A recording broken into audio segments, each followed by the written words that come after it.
Y por favor, vamos a Marcos, capítulo 9, y vamos a leer de los versos 42 al 50. Marcos 9, versos 42 al 50. Amén. Leo para ustedes. Cualquiera que haga tropezar a uno de estos pequeñitos que creen en mí, mejor le fuera si se le atase una piedra de molino al cuello y se le arrojase en el mar. Si tu mano te fuera ocasión de caer, córtala. Mejor te es entrar en la vida manco que teniendo dos manos ir al infierno, al fuego que no puede ser apagado, donde el gusano de ellos no muere y el fuego nunca se apaga. Si tu pie te fuera ocasión de caer, córtalo. Mejor te es entrar en la vida cojo que teniendo los dos pies ser echado en el infierno, al lago de fuego que no puede ser apagado, donde el gusano de ellos no muere y el fuego nunca se apaga. Si tu ojo te fuere ocasión de caer, sácalo.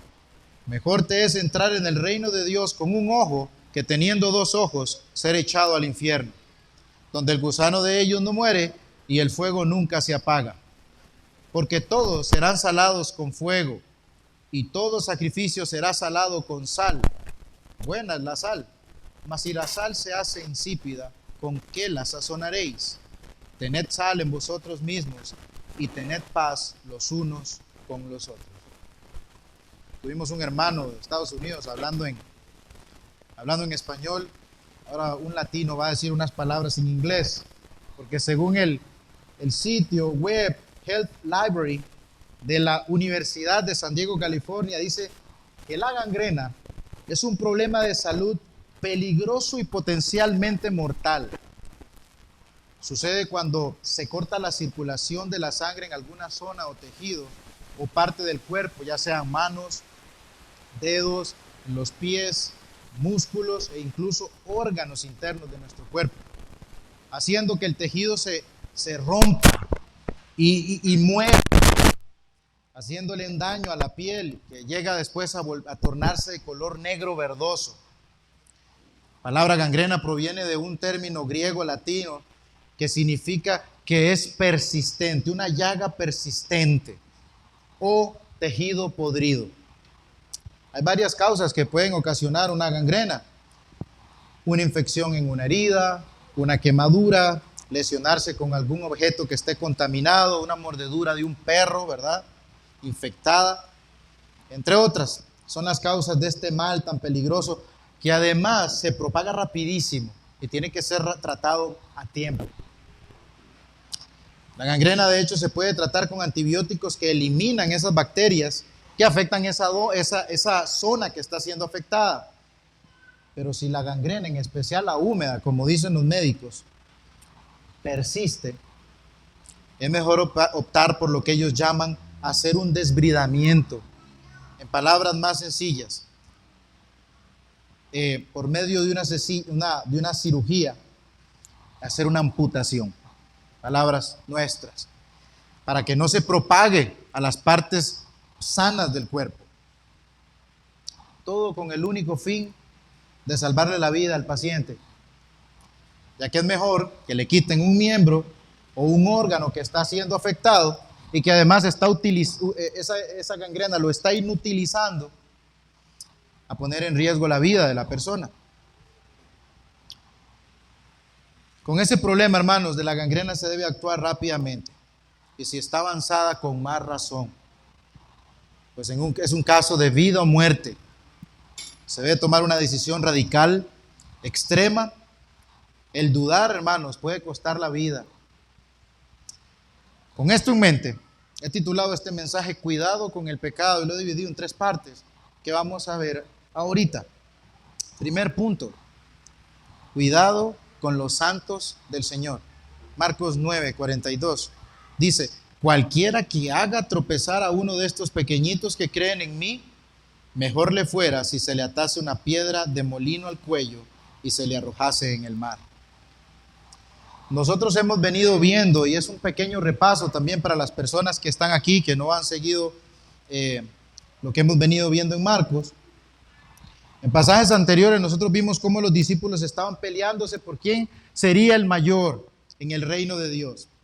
Y Jesús, como nosotros vimos, tomó a un niño, ¿verdad? Para darles una lección de humildad y enseñarles, y también de paso enseñarnos a nosotros una gran verdad, que la grandeza se obtiene sirviendo, siendo el último. La manera de hacerse grande en el reino de Dios es sirviendo a nuestros hermanos, no dañándolos. Y repito lo que decía Spurgeon, sirviéndoles de alfombra, donde se limpien nuestros hermanos los pies. El camino al rango más alto es por medio de un servicio humilde, aun cuando sabemos que aquel hermano no nos puede dar o retribuir o dar de vuelta. Pero solamente porque ese hermano ama a Cristo, nosotros nos devotamos a Él, servimos a ese hermano. En los versos 37 y 41, y lo leo para ustedes, dice: el que recibe en mi nombre a un niño como este, me recibe a mí, y el que a mí me recibe, no me recibe a mí, sino al que me envió. Y el 41 dice: y cualquiera que os diere un vaso de agua en mi nombre, porque sois de Cristo, de cierto os digo que no perderá su recompensa. El Señor tiene una recompensa para los que sirven a esos pequeñitos, que le sirven desinteresadamente. Recordemos, hermanos, que en aquellos tiempos los niños no eran significativos, eran rechazados, tal vez por sus padres que eran considerados, pero por las demás personas no eran como muy importantes. No se les daba importancia como en el día de hoy, ¿verdad? Que nosotros vemos a un niñito, le agarramos el cachetito. Bueno, hermanos, a esos creyentes que no son grandes ni poderosos, que no son ricos ni sofisticados, sino ordinarios, a esos también nosotros tenemos que servir. A esos hay que lavarle los pies, a esos hay que animar, a esos también hay que cuidar, amar, recibir y proteger. Debemos nosotros tomar el lugar de esclavos que nos corresponde al servicio de nuestro Señor y por ende de los suyos, y desechar de una vez por todas los aires de grandeza que pueden hacer tropezar a alguno de nuestros hermanos.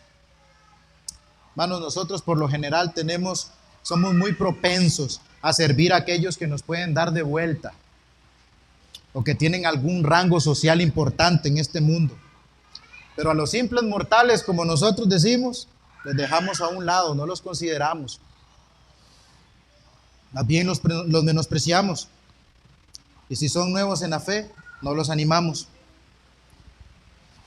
Más bien deberíamos nosotros, ¿verdad?, animar a esos hermanos a que sigan firmes. Pero muchas veces como que nos molesta ver a ese hermano nuevo que ande como con toda la energía, con toda la pólvora, que muchas veces dicen: a mí se me acabó. Y lo que hacemos es como: pare un poquito, pare un poco esa intensidad, en lugar de animarlo. En lugar de decirle: siga adelante, que ese fuego nunca se apague. Porque probablemente nos están dejando al descubierto. Uy, esa persona tan pequeñita en la fe, y como que me estoy viendo ahí y me estoy viendo falto. Y más bien con nuestras actitudes o comentarios o manera de hablar, decir o actuar, estamos le sirviendo de tropiezo. Así que, hermanos, el Señor dice: cuidado con estos mis chiquitos, porque cualquiera que los haga tropezar, y la palabra en el original lo que quiere decir es cualquiera que los hace pecar, cualquiera que los desvía a pecar o que los tienta a pecar. La nueva versión internacional lo lee: pero si alguien hace pecar a uno de estos pequeños. Es satánico hacer tropezar a uno de los hijos de Dios. Nosotros recordamos a la regañada que el Señor Jesucristo le hizo a Pedro, ¿verdad? En Marcos 8:32. Dice así: esto les decía claramente que iba a morir, al tercer día iba a resucitar. Entonces Pedro le tomó aparte y comenzó a reconvenirle. Pero él, volviéndose y mirando a los discípulos, reprendió a Pedro diciendo: quítate delante de mí, Satanás, porque no pones la mira en las cosas de Dios, sino en las cosas de los hombres. Y para que entendamos un poquito mejor y entendamos la gravedad de la advertencia que el Señor Jesucristo está haciendo, leamos Deuteronomio 13, del 6 al 10. Deuteronomio 13.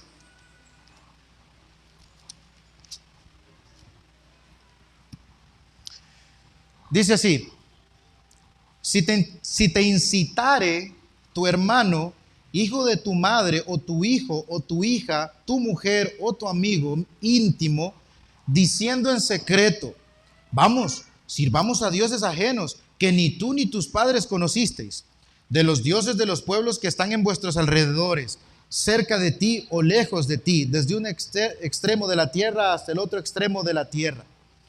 No consentirás con él, ni le prestarás oído, ni tu ojo le compadecerá, ni le tendrás misericordia, ni lo encubrirás, sino que lo matarás. Tu mano se alzará primero sobre él para matarle, y después la mano de todo el pueblo. Lo apedrearás hasta que muera, por cuanto procuró apartarte de Jehová tu Dios, que te sacó de la tierra de Egipto, de casa de servidumbre. Hermanos, hacer desviar, sea una persona del mundo que haga desviar a un creyente, es serio y se ve feo. Pero aún más feo se ve cuando un creyente mismo de la iglesia hace tropezar a un cristiano. Si ustedes vieron ahí, las advertencias en ese Antiguo Testamento eran terribles. Mátelo. Mátelo de una vez, porque lo está desviando de su Señor. Hacer tropezar a uno del Señor es hacerlo desviar de Cristo, apartarnos de Él. Recordemos cuando vimos en la mañana, cuando Arles habló de la santidad, que la santidad es apartarnos de este mundo y acercarnos más a Dios. Pero el pecado nos aparta de Dios y nos acerca más a este mundo. Y ese es el deseo de muchos hoy en día contra los hijos del Señor. Pero si alguien de adentro o fuera de la iglesia intenta seducir o provocar a pecar a uno de sus pequeñitos, mejor le fuera que le amarraran una piedra de molino en el cuello y lo tiren al mar. Como vimos, el seductor debe ser muerto sin misericordia, de una vez. La piedra que aquí se está mencionando era una piedra de molino, iba una piedra encima de la otra y un burro la jalaba, porque era una piedra muy grande. Si leen el Antiguo Testamento van a ver cómo Sansón la movía solamente él, porque Sansón tenía la fuerza. Pero esta era una piedra que movían los burros, y esa piedra iba dando vuelta y se utilizaba para moler grano. Tenía un hueco esa piedra. Era muy grande y probablemente pesaba por lo menos 1 tonelada. Además, hermanos, se amarraba en el cuello, como dice ahí. Es mejor que le amarren esa piedra tan pesada y lo tiren al mar. Era una forma de ejecución romana para sus enemigos más terribles. O sea, se la aplicaban a sus enemigos más terribles. Y esta imagen era muy familiar para los discípulos, además de que era una muerte horrible.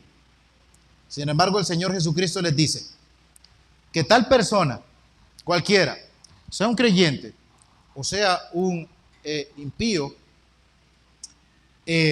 recibirá un castigo. Recibirá un castigo terrible del Señor por provocar o seducir a uno de los suyos a que caigan en pecado. Es mejor que esta persona muera de esa manera antes que haga pecar a uno de los suyos. Si los que servían a sus pequeñitos, y entiéndase aquí creyentes, serían recompensados porque a Dios sirven, ahora los que hacen pecar a sus hijos, a Dios hacen, por decirlo de una manera, un daño, o con Dios se meten. Y en ese pecado gravísimo, Dios se identifica con los suyos. Zacarías 2:8, por ejemplo, dice: porque el que os toca, toca a la niña de su ojo. Y Hechos 9:4, recordemos a Saulo. Saulo, Saulo, ¿por qué me persigues? ¿Quién eres, Señor? Yo soy Jesús, a quien tú persigues. Meterse con los hijos del Señor es bien serio. Juan Calvino, por ejemplo, decía en un comentario: qué terrible venganza espera pues a los que con sus ofensas llevan a la ruina a sus hermanos. Sin embargo, es también terrible conducirnos a nosotros mismos a la ruina, negándonos a dar muerte al pecado en nuestras vidas. El problema aquí es que los creyentes no estamos exentos. Ustedes se podrán hacer la pregunta, ¿puede un creyente realmente hacer caer a otro? ¿Incitarlo a pecar? Pues sí, lamentablemente sí. Les doy unos pocos ejemplos. Le cuento esto en confianza. No le diga a nadie, pero viera que chisme. Oremos por tal hermano, viera que ande chisme. Tapado o disfrazado con una piedad. Un trato insensible, sin amor ni amabilidad, puede provocar que un hermano se enoje o que un hermano se entristezca por su y mi altanería. Malos ejemplos que puedan afectar al hermano débil o nuevo en la fe. Y ejemplos que no solamente al débil, hermano. Menosprecio de las ordenanzas del Señor. Menosprecio de su día santo. Dudas, quejas, descontento. Falta de compromiso. Nada de modestia a la hora de vestir. Parejas que se incitan a pecar antes del matrimonio. Hermanos, es peligroso hacer este tipo de cosas. Puede llevar a alguien débil en la fe que diga, mira, qué falta de compromiso se ve en esa persona. Vive un cristianismo tan sin sabor. Y si él lo hace, ¿por qué yo no? Y vamos a tener entonces a ese hermano desanimado y a ese pequeñito del Señor pecando por mi mal ejemplo, por mi descuidado ejemplo. Hermanos, o personas que están en iglesia, que han estado en iglesia por mucho tiempo, que llegan a adoptar otra falsa creencia desviada de la verdad, de la que nosotros profesamos fuera de la Escritura, pecando contra el Señor. Y no solamente se salen ellos de esa verdad, sino que quieren llevarse a otros.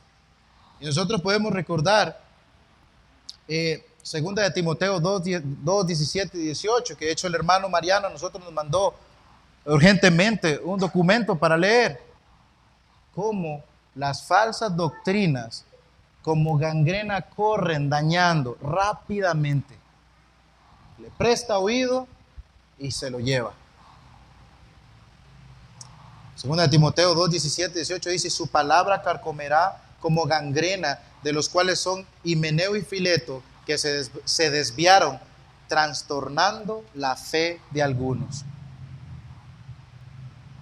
Así que también, creyendo cosas que van fuera de las Escrituras y llevando a otro hermano a decirle, no, mira, es que esto es así, desviado de la verdad, es una manera de tropezar a uno de los niños, de los creyentes del Señor.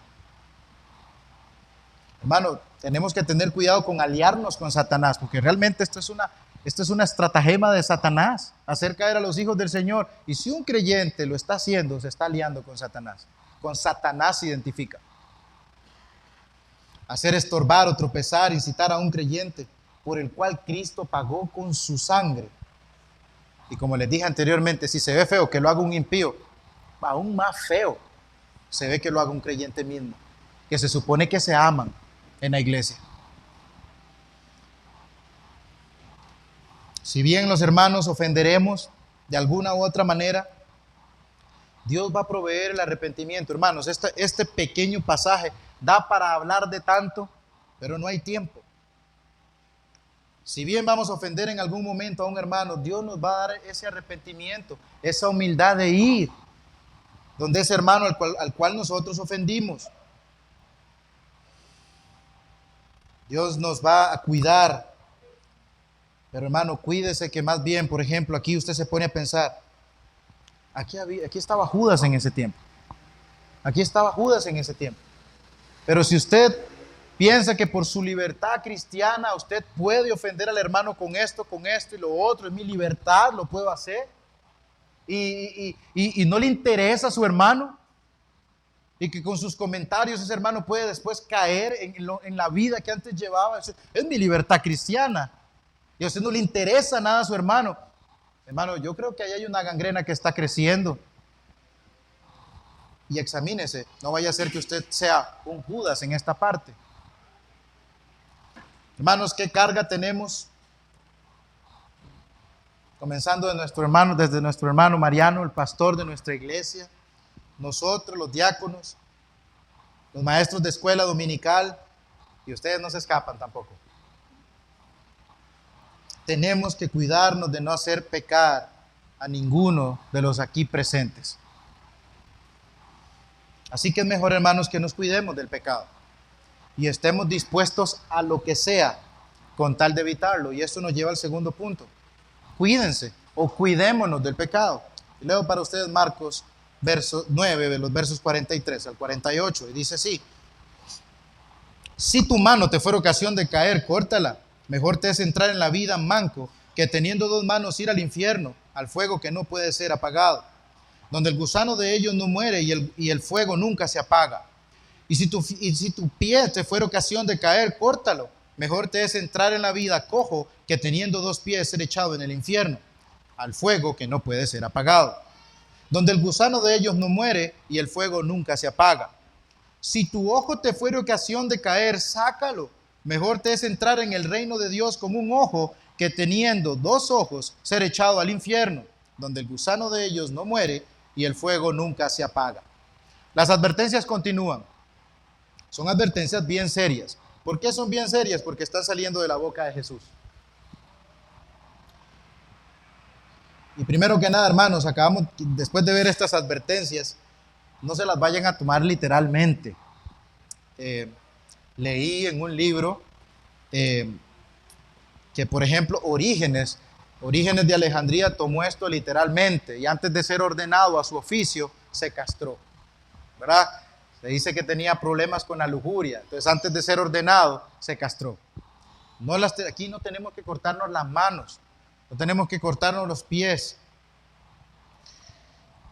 Señor Jesucristo lo que nos quiere enseñar es que si hay algo que nos induce, que nos desvía de Dios o nos lleva a pecar, debe ser arrancado de raíz, por más preciado que sea para nosotros. Algo me está haciendo pecar. Por más que me guste eso, yo tengo que deshacerme lo más pronto posible, porque si yo lo dejo como esa gangrena se propaga, así se va a propagar en mi vida.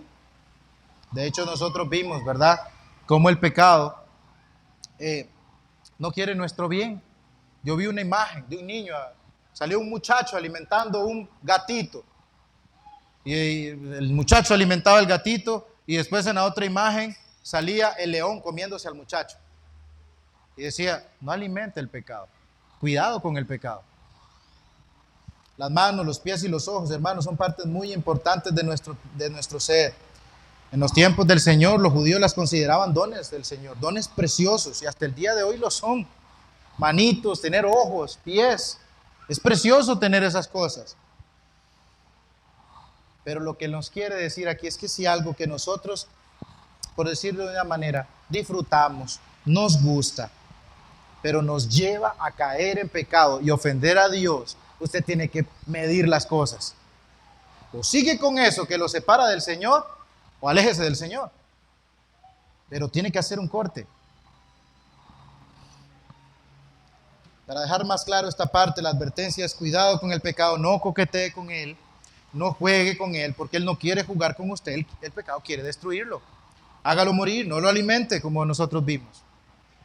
Colosenses 3:5 dice: haced morir. No juegue. No es que va a estar jugando, mátelo. Si aquel llega y te dice en secreto: vamos a otros dioses, mátelo. Usted no puede permitir que algo en su vida llegue a alejarlo del Señor. Y creo que tenemos que tener ese discernimiento bíblico de que cuando algo llega a nuestras vidas a querernos desviar del Señor, miren, hombre, no vayamos el domingo, viera qué buena está la piscina ya. No lo va a matar, hermano, pero usted va a saber va a saber decir un no rotundo ahí, hasta en el trabajo, y que el Señor nos ayude, ¿verdad?, en los trabajos a decir no. Haced morir pues lo terrenal en vosotros: fornicación, impureza, pasiones desordenadas, malos deseos y avaricia, que es idolatría. El puritano Richard Baxter describió lo siguiente: mantente lejos como puedas de esas tentaciones que alimentan y fortalecen los pecados que debes vencer. Ataca tus pecados, hazlos morir de hambre, manténlos lejos de la comida y del combustible que es su sustento y vida. Y vuelvo a repetirlo: consentir el pecado va a hacer que como gangrena corra por todo su ser. La gangrena, como vimos, no hace nada bueno en el cuerpo. Si lo deja es mortal. Hermano, debe hacerse de inmediato una cirugía, un corte, una amputación radical con dureza, sin piedad, consistente y decididamente. El pecado no debe recibir de parte de nosotros la más mínima muestra de bienvenida. No, mire, no va a pasar nada. Yo sé que ese es el insolente, dice el proverbio. Es insolente, se muestra que no me va a pasar nada, no. Es un insolente. Después viene el daño. Solamente, hermanos, de verdad, con la fuerza y la ayuda, la asistencia de nuestro Señor Jesucristo, nosotros vamos a poder ponerle ese pare al pecado, poder cortarlo. Mejor privarse de aquello dañino para mi alma y gozar de la vida, como decía aquí. Es mejor entrar en el reino de Dios con un ojo. Es mejor entrar así, quitarme aquello, pero disfrutar de esa paz de Dios que sobrepasa todo entendimiento, del gozo inefable y glorioso en Cristo, que unos minutos o unas horas o lo que sea de placer mundano, y darle rienda suelta a la tentación y ser echado después, como dice ahí, en el fuego eterno que no se apaga. Y esa, hermanos, esa es la peor calamidad que le puede suceder a un hombre. ¿Ha escuchado usted la frase: estoy luchando con mi pecado? Hermano, yo creo que esa frase muchas veces se utiliza como muletilla, o muchas veces realmente se utiliza porque realmente esa persona ha entendido qué es el pecado y quién es Dios. Entenderlo nos va a llevar a nosotros a estar en lucha activa contra el pecado. Comprender que el pecado es una rebelión contra un Dios 3 veces santo, que vivió perfectamente en esta tierra, que fue a morir en una cruz por mí, que fue molido en el Calvario por culpa de mi pecado. Hermanos, eso nos va a llevar a privarnos decididamente. ¿Y qué digo privarnos? Lo tiene que llevar a odiarlo. A odiarlo.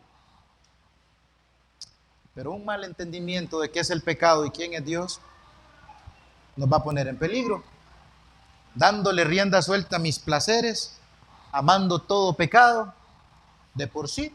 Y ahí viene, ¿verdad?, un mal concepto, un mal entendimiento de Dios. De por sí Dios es amor y Él me va a perdonar. Hoy en día la gente quiere hacerse de la vista gorda ante la realidad de un infierno también. Más, muchas iglesias, hermanos, ya ni predican del infierno. Se le va a la gente. Otras personas no le quieren andar dando cuentas a nadie. Quieren hacer lo que les da la gana. Así que, si están en una iglesia y tienen que darle cuentas a alguien, eso los va a llevar en algún momento, hermano. Mire, hay consecuencias. O el impío, mire, su última consecuencia es el infierno. Entonces, es mejor no hacer caso a eso. Viven en su vida. Y llega y lo que le dicen a uno es: mire, es que realmente el infierno es aquí en la tierra. Yo no sé si han escuchado esa frase, porque aquí se sufre, dicen ellos. Realmente, comparado con lo que va a sufrir el impío, nosotros lo que tenemos aquí es pura gracia del Señor. Esas personas piensan que si ignoran el infierno por un tiempo, va a desaparecer. No le ponen cabeza a eso, no existe eso, y en algún momento va a desaparecer esto. Realmente lo que va a hacer es cauterizarse esa conciencia. Eso es peligroso. Sabemos que no es así. Hay un infierno. Y para entender lo terrible que es, la palabra griega aquí es Gehenna. O mejor dicho, Valle del Hijo de Hinnom. Todavía no queda muy claro. Así que mejor vamos al Antiguo Testamento a leer qué era lo que se hacía en este lugar. ¿Y por qué llegó a tener este nombre? Segundo de Crónicas 28:3. Dice así: quemó también incienso en el valle de los hijos de Hinnom, e hizo pasar a sus hijos por fuego conforme a las abominaciones de las naciones que Jehová había arrojado de la presencia de los hijos de Israel. Hermanos, en este lugar, Gehenna, mataban a los niños, los quemaban para hacerle un sacrificio a Moloc. Más tarde, hermanos, este lugar vino a ser un basurero público.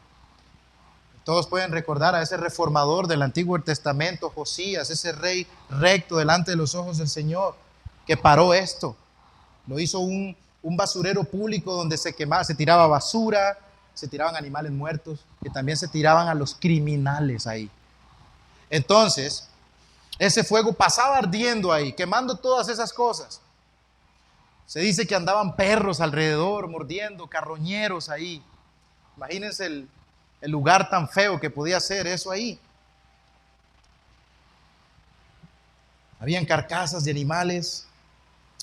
Creo que es una manera gráfica de imaginarse el infierno. Un fuego que arde. Mateo dice, en Mateo 25:41, entonces dirá a los que están a la izquierda: apartados de mí, malditos, al fuego eterno preparado para el diablo y sus ángeles. La realidad de los tormentos del infierno, hermano, es real. Será un tormento externo. Y cuando dice gusano, es porque los cuerpos supuraban, en los cuerpos muertos que habían ahí salían gusanos. Y se refiere a que también va a ser un tormento interno, no solamente dolor externo. Mucha gente piensa, el borracho en el infierno va a poder dar rienda suelta a tomar allá en el infierno con Satanás. El que andaba con muchas mujeres en el infierno va a poder andar libremente. Mal concepto también del infierno. Su lugar de tormento, por externamente e internamente. El impío que prefirió su pecado, que se corrompió, va a recibir este castigo. Ese impío va a tener que soportar este tormento para siempre. La justicia de Dios se va a aplicar con todo aquel que rechazó su mensaje, que se endureció al punto de buscar desviar a sus pequeñitos y de no amputar el pecado en su propia vida y de no arrepentirse. Nótese bien aquí, hermanos. Si para un creyente sí, un creyente no puede perder la salvación, no puedo irme más por ahí. Un creyente no puede perder la salvación, pero sí puede hacer tropezar a uno de sus hermanos y no va a quedar impune. El Señor le va a castigar, a menos de que se arrepienta. Le va a castigar. Pero a un impío va a sufrir. Un impío va a sufrir eternamente estos tormentos del infierno. Los va a sufrir, y aunque la gente quiere quitarse de la mente que esto existe, pues sí existe, lo dice Cristo. Y de hecho los comentaristas dicen que quien más habló del infierno fue Jesús.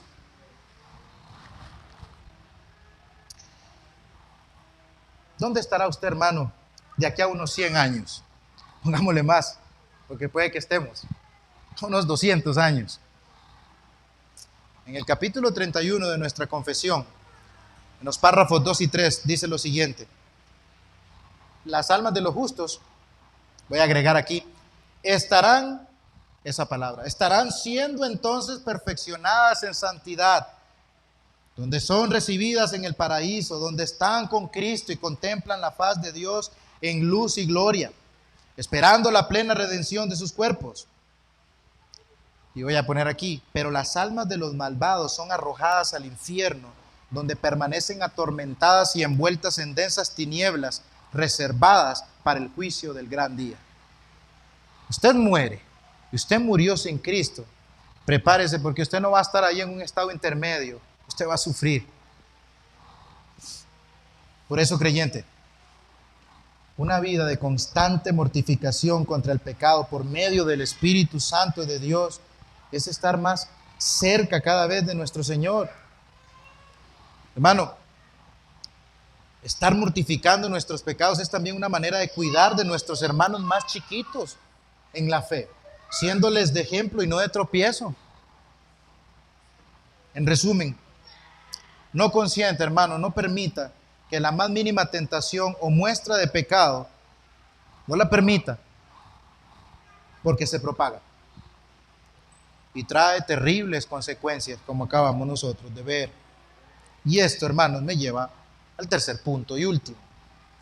Cuidado, no nos volvamos inútiles en el servicio a Dios. Marcos 9, 49 al 50 dice, porque todos serán salados con fuego y todo sacrificio será salado con sal. Buena es la sal, mas si la sal se hace insípida, ¿con qué la sazonaréis? Tened sal en vosotros mismos y tened paz los unos con los otros.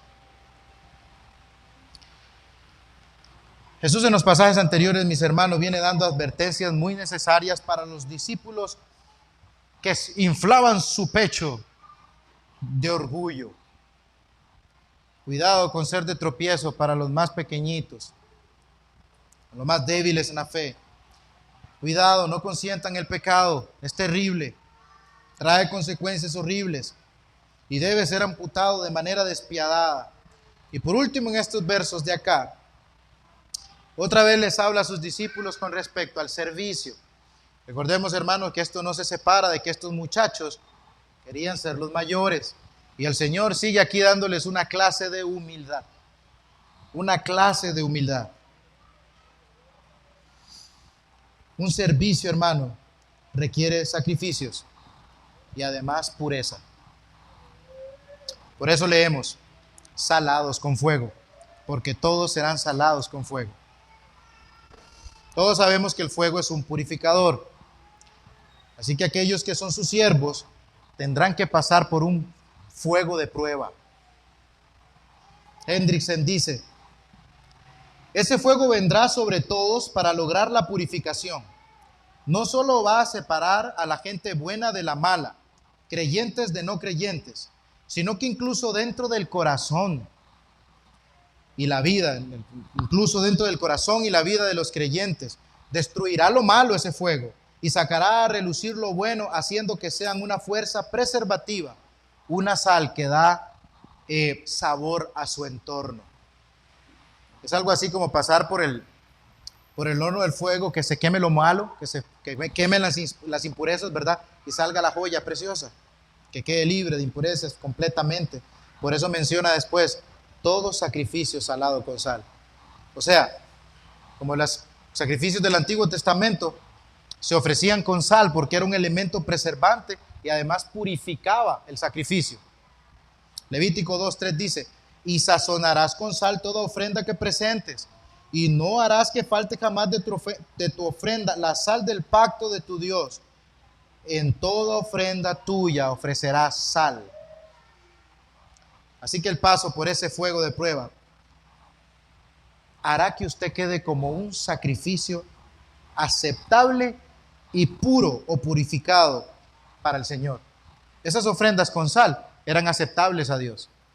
Usted necesita ser pasado por fuego y ser salado, ser purificado, para que usted quede agradable delante del Señor. Un sacrificio aceptable, listos para servirle a nuestros hermanos. En aquellos tiempos, hermanos, se decía, el mundo no podía vivir o no podría sobrevivir sin sal. Era muy importante la sal en aquellos tiempos. Era de mucho valor. Yo no sé si ustedes alguna vez escucharon, a mí me contaron y creo que chiquitito también vi, donde mi abuelita ponía eran unas cositas de madera así, y tiraban carne, tiras de carne. No sé si esa era la refrigeradora de ese tiempo. Esas tiras de carne estaban llenas de sal. ¿Saben por qué? La preservaba. No se descomponía. La sal, hermanos, también da sabor. Y recientemente tuve un caso donde ocupé sal, porque no sabía muy bien aquello. Y hermanos, la sal se ponía también en heridas para evitar que la infección se propagara. Poniéndole sal, se aliviaba. La sal es buena, pero si pierde su sabor, ya no sirve para nada. Ya no tiene todos estos efectos preservantes,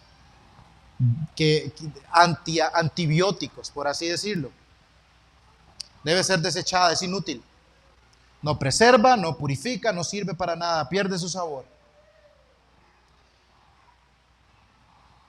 Aquellos hermanos que una vez fueron instruidos en la verdad, pero que luego se vuelven en contra de ellas, son sal que perdió su sabor. A mí me dio una vez miedo cuando el hermano Eduardo decía, muchos cristianos van a durar 10 años, otros 20, otros 30, otros 40, y después van a reflejar lo que realmente eran. Agreguémosle aquí, sales sin sabor. Hebreos 6, 4 al 6 dice, porque es imposible que los que una vez fueron iluminados y gustaron del don celestial y fueron hechos partícipes del Espíritu Santo y asimismo gustaron de la buena palabra de Dios y los poderes del siglo venidero y recayeron, sean otra vez renovados para arrepentimiento, crucificando de nuevo para sí mismo al Hijo de Dios y exponiéndolo a vituperio. El Señor Jesucristo dice, tengan sal en ustedes. Si ustedes dicen ser mis hijos, actúen como tal. El que dice que anda como Él, debe andar como Él anduvo. Pero para poder andar como Él anduvo y para poder actuar como Él, nosotros necesitamos la gracia de Dios. Que su bondad infinita habite en nuestro corazón y su Espíritu nos equipe para ser sal útil. Nosotros somos la sal de este mundo, llenos de gracia. Ser lo que por medio de la predicación del Evangelio preservamos a este mundo que está en composición, que se está pudriendo. Pero hermano, si usted pierde su sal, usted se hace insípido, desabrido, un creyente que nada más dice voy a cumplir con las cosas de la iglesia y listo. Recientemente uno de los hermanos nos pasó un blog hablando de un ateo práctico. Y decía que un ateo práctico es el que nosotros vemos en la iglesia. Comencemos por el que se para primero a predicar. Saluda a todos los hermanos, predica, saluda a los hermanos, pero en la casa no hace nada. Sal desabrida, una sal sin sabor alguna. Nosotros somos los que debemos estar evitando el pecado a toda costa. Y que entre nosotros, hermanos, nos sazonemos, como dice, sazonemos nuestras palabras con sal. Estar sazonando nuestras palabras con sal, no hablando cosas corrompidas, sino aquellas que animen, que edifiquen, que impartan gracia a nuestros hermanos. Olvídese, hermano, que usted puede responderle mal a otro hermano. Olvídese que usted puede hacer un daño a un hermano. Debe identificarnos aquello que decía Juan. En esto conocerán que son mis discípulos, porque tienen amor los unos por los otros. Pero muchas veces, ¿por qué se conoce a los cristianos? Muchas veces porque solo viven peleando, porque el pastor roba. Sales desabridas son esas. Esto, hermanos, ser desabridos va a provocar que dividamos la iglesia, que hagamos un daño a la iglesia. Ese ser sin sal, por así decirlo, nos dice realmente cuál es la calidad de cristianismo que nosotros tenemos. Soy sal Cristo, marca Cristo. Y otros sal tipo patito, como dicen. Hermanos, eso es lo que busca Satanás, dañar la iglesia desde siempre. Y si usted se está poniendo y se está aliando con Satanás a hacer un daño a un hermano, por ende se lo está haciendo a la iglesia y por ende se lo está haciendo a Dios. Verifique cuál es su tipo de sal. Pero aquel que es del Señor va a procurar la paz. Aquel que tiene esa sal del Señor en sí, ese creyente va a amputar contiendas, ese creyente va a amputar todo aquello que daña a mi hermano, que daña a mi iglesia, porque yo amo a mi iglesia, amo a mis hermanos. No va a darle lugar al diablo y va a buscar siempre estar en paz con los suyos. Por eso aquí él dice, tened salvo en vosotros mismos y tened paz los unos con los otros. ¿Y qué les había dicho? ¿Y de qué hemos venido hablando? De que los discípulos estaban en esa competencia. ¿Quién va a ser el mayor? Paz los unos con los otros. Mateo 5:9 dice, bienaventurados los pacificadores, porque ellos serán llamados hijos de Dios. Hay muchas maneras de que nosotros nos examinemos si realmente, cuál es el tipo de sal, por así decirlo, que nosotros tenemos. ¿Cómo me estoy comportando yo? Hasta aquí, hermanos, hago la explicación de estos versos y tengo unas cuantas aplicaciones.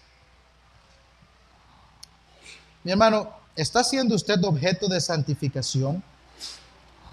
¿Está usted amando a sus hermanos? ¿O les está haciendo de tropiezo? Su manera de hablar, de comportarse, va a decir mucho. La falta, hermanos, yo leía Juan 4:7 y lo leo para ustedes. Dice así, primera de Juan 4:7, porque es muy... Primera de Juan 4:7 dice así, amados, amémonos unos a otros, porque el amor es de Dios. Todo aquel que ama es nacido de Dios y conoce a Dios. El que no ama no ha conocido a Dios, porque Dios es amor.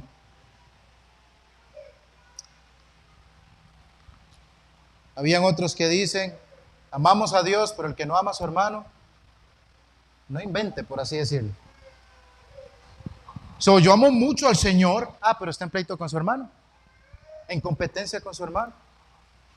No sea mentiroso, usted no ama a Dios. Y así de sencillo, la Biblia nos deja al descubierto. Yo les animo, mis hermanos, a que nos llenemos de la palabra de Dios, del amor de Dios. Les animo y me animo a mí mismo también, porque primeramente cada predicación tiene que actuar en la persona que la tiene que traer. A amarlos, a buscar la manera de estar siempre bien con los hermanos, no compitiendo. No soy mayor que ninguno de ustedes. A amarlos, a buscar la paz con cada uno de ustedes. Que seamos buena influencia aquí entre nosotros, de ánimo y también afuera. Segundo, ¿está usted siendo esa sal que preserva este mundo en descomposición? Pregúntese, ¿cuántos han oído el mensaje del Evangelio de su boca este enero? Lleva poquito enero. ¿Cuántos han oído de su boca el mensaje del Evangelio? ¿Cuántos han oído el mensaje? ¿Está siendo de influencia usted a los más pequeñitos de la iglesia? ¿Promueve usted la verdad, el servicio a Dios? ¿O para usted venir a la iglesia, qué pereza? Eso es muy notorio, más cuando estamos en una iglesia tan chiquitita. Buena es la sal, pero si su sal ha perdido el sabor, vuelvo y repito aquí. Espero, hermanos, de verdad que su sal sea marca Cristo. Y examínese seriamente. Véase si usted está siendo un cristiano de corazón, como dice el himno, o usted está simplemente siendo un cristiano de boca para afuera, que es bastante fácil. 3. Tirar la computadora por la ventana. Dejar de frecuentar lugares, apartarnos de amigos. Son buenos inicios, mis hermanos, para deshacerse del pecado. Pero recuerde que el problema está en su corazón. Y es ahí donde usted necesita ser circuncidado, por así decirlo. Puede votar esas cosas, pero después va a buscar por otro lado satisfacer sus deseos carnales. Pídele al Señor Jesucristo que le ayude. Que le ayude. Usted necesita, hermano, de verdad, que sea Él el que le ayude con su poder a poder deshacer esas tentaciones. ¿Qué es eso que usted está valorando tanto, pero que lo hace pecar? ¿Está dispuesto, hermano, usted a dejar una relación, ¿verdad?, por Cristo? Una relación que le hace daño, que lo lleva a pecar. Y usted dice, no, discierno que esto está mal, yo amo más a Cristo, corto con esto. O un trabajo, que por más que gane bastante en ese trabajo, pero me está haciendo pecar en ciertas cosas. Hay una persona ahí que está tratando de seducirme, lo dejo. Solo por amor a Cristo, solo porque no quiero pecar contra Él. ¿O qué es lo que lo tiene a usted amarrado tanto a este mundo que usted no lo puede o no lo quiere soltar, a pesar de que le está haciendo daño? Cuidado con lo que ve, cuidado con lo que hace, cuidado con los lugares que frecuenta. Pídale al Señor que corte radicalmente esa gangrena de pecado y sea salvo para siempre. Amigos y hermanos, el infierno es real. Y esto va más a las personas que no conocen al Señor Jesucristo. Si usted quiere conocer el infierno, siga en la vida de pecado que lleva. Siga haciéndose el sordo a los mensajes de la palabra del Señor. Y sepa una cosa, que con el pecado no se juega. Va a tener su grave consecuencia. Usted en algún momento va a pensar que usted tiene dominado al pecado. No, hombre, ya esta semana lo logré. Ya llevo una semana en victoria. Usted puede pensar que usted se convirtió en el amo de su pecado, pero en realidad usted está siendo un siervo. Cuando lo haya arruinado y le haya quitado todo lo que tiene, le pagará con muerte, lo arrojará al infierno, lo atormentará allí por toda la eternidad. Pero sepa, mi querido amigo, que hay un Salvador que no quiere que el impío perezca, dice Ezequiel 33:11. Y le dice, vuélvete a mí, porque no quiero que el impío perezca. Y ese es el Señor Jesucristo. Él pagó por los pecados de su pueblo para salvarlos de una eternidad de miseria y quebranto. Venga hoy al Señor Jesucristo. Él es la esperanza de salud, como decía ese himno, contra esa gangrena que amenaza con muerte. Agárrese de la cruz del Señor Jesucristo, que es la única esperanza que tiene el hombre. Oremos. Padre de gloria, pedimos que nos haga ver y entender más, Señor bendito, a su Hijo Jesucristo. Queremos de verdad, Padre, que su palabra nos deje preparados, equipados para nosotros poder hacer frente cuando aparecen las tentaciones en nuestra vida. Dios, perdone las ofensas que le hemos hecho a los hermanos. Cualquiera que haya sido, Señor bendito, perdónenos. Y ayúdenos a poder seguir siendo un ejemplo. A seguir, Señor, queriendo ser igual, Señor, a su Hijo Jesucristo. Padre, es muy difícil, pero sabemos, Padre bendito, de que en este mundo vamos progresando en esa santidad. Señor, que no nos estanquemos y que esta sal, bendito Señor, de verdad que sirva como hombres aquí en esta tierra para preservar este mundo que se está pudriendo, para ser de ánimo y de bendición a nuestros hermanos aquí en la iglesia, para amarlos, para cuidarlos. Y no, Señor, en ningún momento hay en nosotros contra nuestros hermanos envidia, odio, molestia o aquello, Señor, que sea sentimientos satánicos en nuestras vidas contra nuestros hermanos, por los cuales usted pagó y derramó su preciosa sangre en aquella cruz. Amén. Bueno, hermanos, ya estamos despedidos.